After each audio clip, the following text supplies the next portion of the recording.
Cricket की दुनिया यानी गेम ऑफ क्रिकेट में आपका स्वागत है।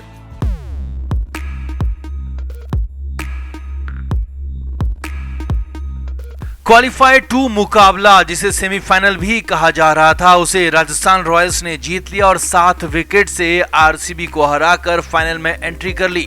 राजस्थान की जीत शानदार रही। जोस बटलर ने एक बार फिर से शतक बनाया और बेहद ही आसानी से मैच को राजस्थान के कब्जे में डाल दिया। अब ये मैच राजस्थान हार भी सकती थी। जी हाँ, सही सुन रहे हैं आप, क्योंकि मैच में आरसीबी की पारी के दौरान कुछ ऐसा हुआ कि जो मैच का टर्निंग पॉइंट बन गया और वहीं पर खेल पलट गया, मैच बदल गया, क्योंकि यहाँ पर पाटीदार के साथ खेल हो गया था। पाटीदार के छक्के को आउट करार दिया गया और यहीं पर ऐसा हुआ कि जोस बटलर भी मौजूद थे। तो क्या हुआ 16वें ओवर में पाटीदार के साथ कैसे अंपायरों के पक्षपात से हार गई आरसीबी, सब कुछ आपको दिखाते हैं, बताते हैं। आप इस वीडियो को शेयर करें और कमेंट बॉक्स में अपनी राय जरूर दें कि वहां पर पाटीदार के साथ गलत हुआ कि नहीं हुआ और क्या आरसीबी मैच जीत सकती थी। कमेंट जरूर करें।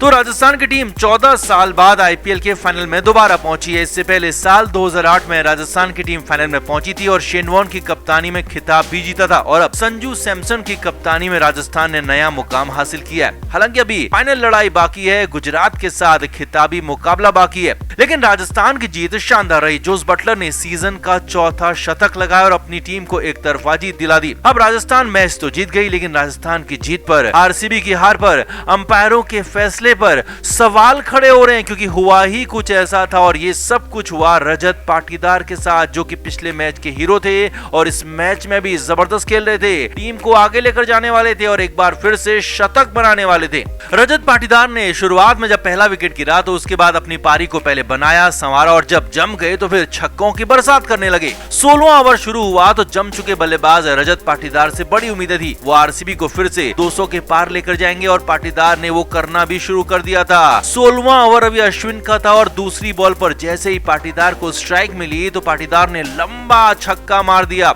और इससे पहले वाले ओवर की आखिरी बॉल पर भी रजत पाटीदार ने युजवेंद्र चहल को छक्का मारा था, यानी कि 2 लगातार बॉल पर लगातार छक्के पाटीदार मार चुके थे। अब 16वें ओवर में अश्विन की तीसरी बॉल पर रजत पाटीदार ने एक बार फिर से शॉट मारा और इस बार बॉल लॉन्ग ऑफ की तरफ गई।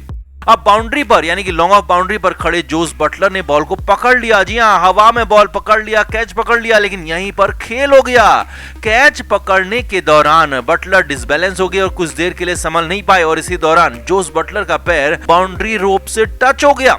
अब अंपायर ने यहाँ पर फैसला थर्ड अंपायर के हवाले कर दिया और थर्ड अंपायर ने रिप्ले में देखा तो एक एंगल से कुछ नहीं दिख रहा था और जब दूसरे एंगल से देखा गया तो साफ था कि बटलर ने जब कैच पकड़ा तो बटलर का पैर बाउंड्री से टच कर गया था, लेकिन फिर भी इसके बाद भी इसे छक्का देने के बजाय पाटीदार को आउट दे दिया गया। जी हाँ, 16वें ओवर की तीसरी बॉल पर आरसीबी के खेमे में हंगामा मच गया था, क्योंकि सेट बल्लेबाज रजत पाटीदार आउट हो चुके थे, 16वें ओवर में आउट हुए थे और यहाँ पर बड़ा सवाल यह भी था कि अगर कोई डाउट था, अगर कोई संशय था तो डाउट का फायदा हमेशा बल्लेबाजों को ही दिया जाता है और यहाँ पर रजत पाटीदार को इसका फायदा मिलना चाहिए था, लेकिन डाउट का फायदा पाटीदार को नहीं दिया गया, पाटीदार को नॉट आउट नहीं दिया गया और गलत तरीके से जोस बटलर के कैच को सही माना गया, पाटीदार को आउट दे दिया गया और यहीं पर गेम बदल गया, गेम पलट गया। अब तक आरसीबी के 130 रन बन चुके थे, लेकिन इसके बाद 4.5 ओवर में सिर्फ 27 रन बने। जी हाँ, अगली 27 बॉल में सिर्फ और सिर्फ 27 रन बने और यही मैच में हार की वजह बन गया, टर्निंग पॉइंट बन गया, क्योंकि अगर यहाँ पर वो छक्का हो जाता, अंपायरों ने गलत फैसला नहीं दिया होता, रजत पाटीदार को नॉट आउट दिया होता तो पाटीदार जबरदस्त खेल रहे थे और ये तो छक्का होता है अगले 4-4.5 ओवर में वो 70 से 75 रन बेहद आसानी से बना सकते थे और बेहद ही आसानी से आरसीबी को एक बार फिर से 200 के पार भी पहुंचा देते और एक बार फिर से जबरदस्त टोटल होता तो यहाँ पर आरसीबी मैच में वापस आ जाती और राजस्थान के लिए मैच जीतना इतना आसान नहीं होता, मैच जीतना मुश्किल होता और आरसीबी भी यहाँ पर मैच को जीत सकती थी, लेकिन अंपायरों ने गलत फैसला दिया, रिप्ले देखकर भी सही फैसला नहीं दिया। डाउट का फायदा जो कि बल्लेबाज को हमेशा मिलता है वो बल्लेबाज के बजाय गेंदबाज को और फील्डर को दे दिया गया और रजत पाटीदार को गलत तरीके से आउट दिया गया और यही मैच का टर्निंग पॉइंट साबित हो गया।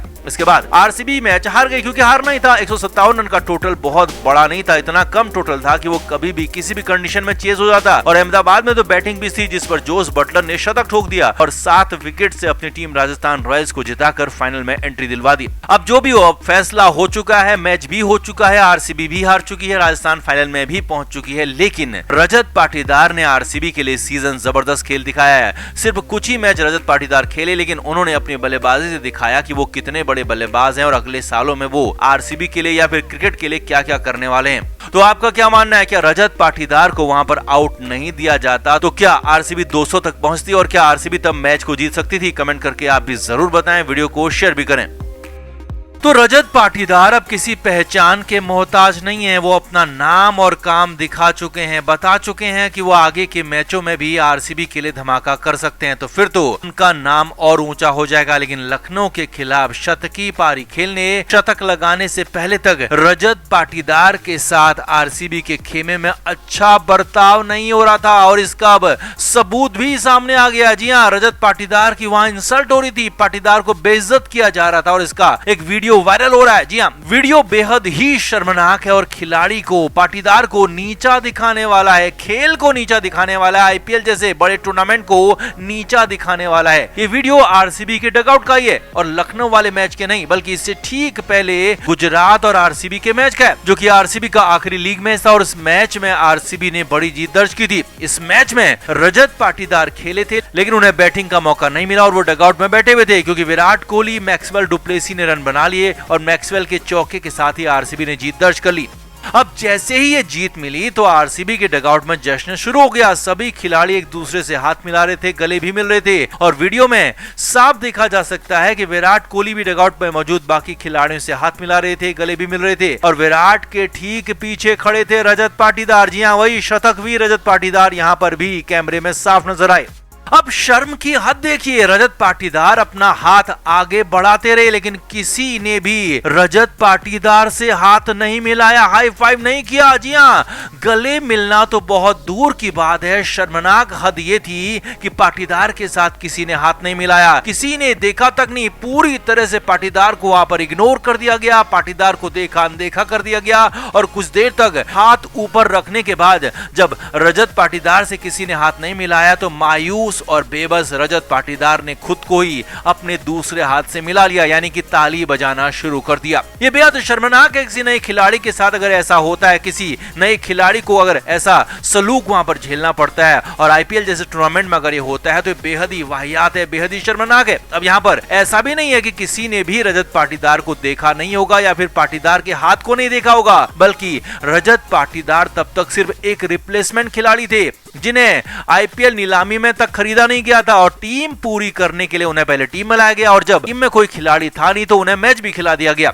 यानी कि मजबूरी में ही रजत पाटीदार को खिलाया गया। लेकिन यहाँ पर सबने देखा कि किसी ने भी पाटीदार की तरफ देखा नहीं, हाथ नहीं मिलाया और खुले तौर पर कैमरे के सामने रजत पाटीदार की बेइज्जती की। हालांकि अगले ही मैच में पाटीदार ने अपनी पारी से बता दिया कि वो कौन है, क्या कर सकते हैं और लखनऊ के मैच में जीत के बाद तो सभी ने न सिर्फ रजत पाटीदार से हाथ मिलाया बल्कि सम्मान भी दिया। क्रिकेट के हर नए अपडेट के लिए गेम ऑफ क्रिकेट को सब्सक्राइब करें और उसके बाद बेल आइकन को प्रेस करना ना भूलें ताकि सिर्फ आपको मिले गेम ऑफ क्रिकेट की हर खबर सबसे पहले।